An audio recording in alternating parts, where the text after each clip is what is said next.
takes for one. Took my sweet time, savored every bite. No need to rush. Took a long path next. Found a place to rest. Lost my phone, but I couldn't care less.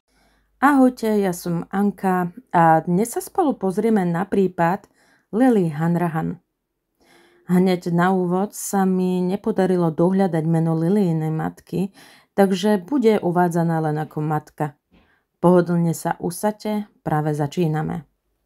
Lily Hanrahan sa narodila v Knotforde v Birminghame. Prvé 4 mesiace života, vo februári roku 2016, sa o dievčatko starala jej babička Leslie Hanrahan, pri ktorej malé dievčatko prekvitalo. Potom šla bývať k svojmu zákonnému zástupcovi, ktorým bola jej matka. Rodičia Lily boli pravidelnými užívateľmi návykových látok a keďže im to neklapalo, rozišli sa a tak na dieťa ostala sama. Malá Lily milovala tanec a rada sa hrala. Keď mala 21 mesiacov, jej matka na jar v roku 2017 nadviazala vzťah s 31-ročným Seanom Sadlerom, ktorý pochádzal z Rubery v Birminghame.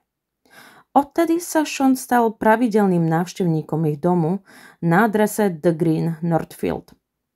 Ešte v tom istom roku si Lilyna babka Leslie na tele Lily všimla modriny, ktoré začala fotografovať. Pretože z toho bola rozrušená, zašla do škôlky, kde učiteľky požiadala, aby na Lily dávali väčší pozor. No vtedy ani netušila, že za modrinami na tele jej vnučky je zodpovedný dcerin priateľ Sean. 19. novembra roku 2017 bola Lily ponechaná v starostlivosti Seana, zatiaľ čo jej matka šla vonku. Za ten čas, čo bol z Lily sám, stratil nervy, zbil ju a následne ňou triasol, čo Lily spôsobilo katastrofálne poranenie mozgu. Iste ste už počuli o syndróme traseného dieťaťa. Keď potom videl, že je zle, zavolal záchrannú službu. Aj napriek tomu, že sa ju lekári pokúšali zachrániť, po 2 dňoch bola od všetkých prístrojov odpojená, pretože zranenia Lily boli nezlučiteľné so životom. 30-ročná matka bola predvolaná na výsluch a následne prepustená bez obvinenia. Sean tiež, keďže bol v tom čase s dieťaťom sám doma, ale ako sa dalo očakávať, poprel zodpovednosť za to, čo sa Lily stalo. Tvrdil, že Lily zaspala na pohovke a že zavolal sanitku potom, čo ju nemohol zobudiť. Netrvalo dlho a jeho klamstvá boli odhalené potom, čo lekári našli zranenia zodpovedajúce otrasom, ako je krvácanie za očami, modriny na temene hlavy, zlomenina rebra a škrábance na stehnách, čo si pravda, že Lily nemohla urobiť sama. Pitva dospela k záveru, že Lily okrem smrteľného poranenia mozgu mala aj 6 zlomených rebier. Pravdepodobne bola aj hodená na nejaký mäkký povrch, ako napríklad pohovka. Ďalšia analýza odhalila 40 ďalších zranení vrátane 20 na krku a hlave. Zranenia zahrňali 3 zlomeniny stavcov a dôkazy o krvácaní približne 2 až 3 dní predtým, ako bola zabitá. Na súdnom pojednávaní zaznelo, ako sa bez akejkoľvek hanby pokúšal zakryť svoju úlohu na vražde. Niekoľko hodín oddieľoval vyhľadanie lekárskej pomoci a tým prejavil bezcitnú ľahostajnosť k Lilynému utrpeniu. Muselo mu byť jasné, že je vážne zranená. Bol to brutálny útok z akéhokoľvek pohľadu a on nad dieťaťom neprejavil žiadnu ľútosť. Sudca si vypočul, že Sean mal v minulosti ďalšie 4 odsúdenia za ublíženie na zdraví, vrátane toho, že svoju bývalú partnerku udrel reťazou z vodítka od psa a následne aj pesťou do tváre. Sean Sadler bol v marci v roku 2021 v Birminghame na korunnom súde odsúdený za vraždu a zranenie Lily. odsedí si najmenej 20 rokov odňatia slobody až do živote. Sean na svoju obhajobu tvrdil, že Lily zaspala a už sa nezobudila, ale porodcovia jeho tvrdeniu neverili.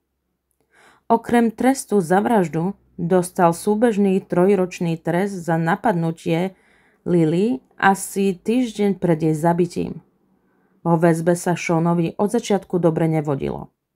10. novembra v roku 2020 36-ročný väzeň Lloyd Niels zameral svoju pozornosť práve na ňo a vykonal svoju spravodlivosť.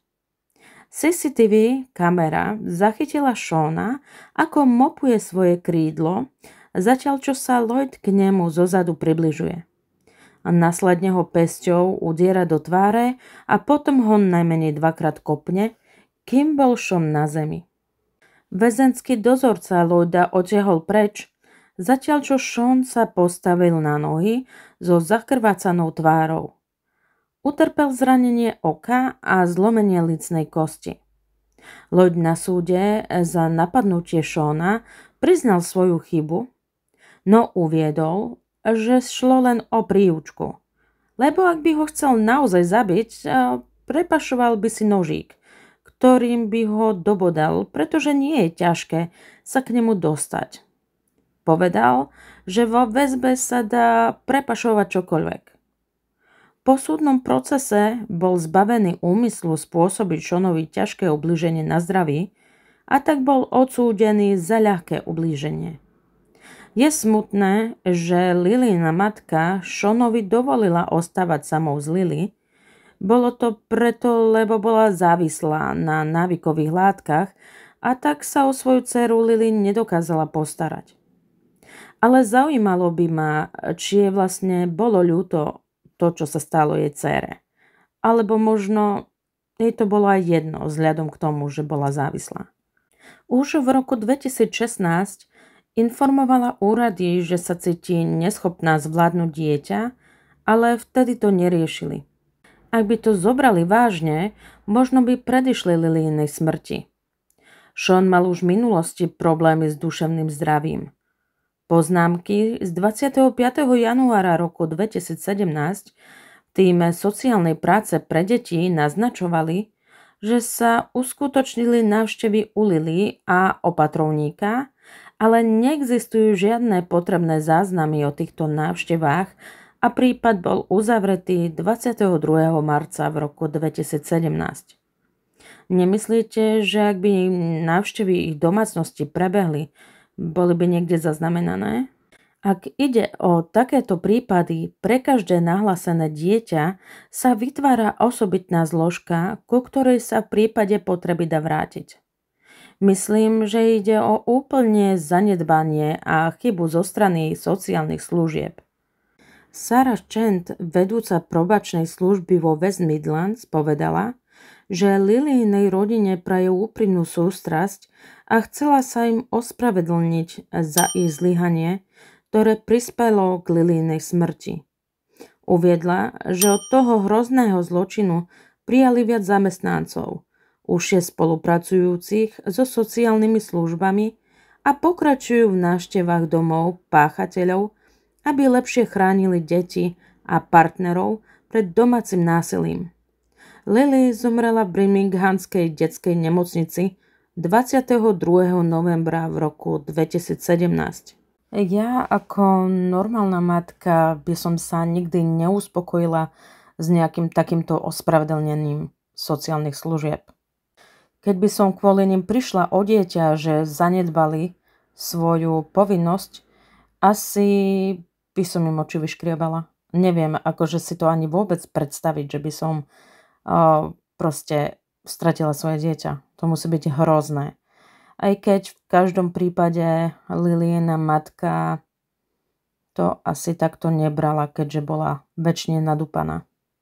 Čo si myslíte o takomto človeku, ako bol Sean? Čo by si zaslúžil? Pokiaľ viem, vo väzbe s takýmito kriminálnikmi, čo ublížili dieťaťu, zaobchádzajú ako s odpadom. A myslím, že práve toto si Sean zaslúži za to, čo spáchal na malej Lily. Na teraz už končím a prajem vám pekný dník. Vaša Krymianka.